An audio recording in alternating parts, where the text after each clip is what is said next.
Number 9, the absent product owner. This is my favorite one. You start working on the sprint and the product owner is not to be seen. I mean, there can be regular reasons for that. So sick leave, holiday, training, visiting customers. But if that person is regularly not showing up during the sprint, something is wrong for a simple reason. You need to have someone who's providing feedback to stories when you're working on them. And if the product owner is not available, it's simply a significantly increased risk of not meeting the sprint goal at the end. The reason for that is the product backlog refinement cannot be that accurate to cover all possible upcoming questions in advance.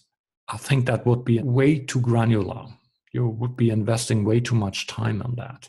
Hence, it is essential that the product owner is present, that you can ask questions.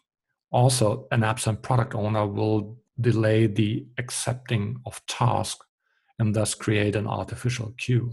This is particularly nasty if quality assurance is still not largely automated and has to be done by hand at the end once something is accepted. And I like to point at this moment that this idea of a potentially shippable product increment at the end of the sprint does not mean that there's only one deployment per sprint. You can do this in between, of course, as well. That's the whole purpose about CI/CD.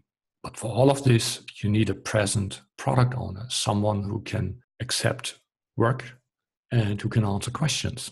So the absent product owner is one of the nasty anti-patterns.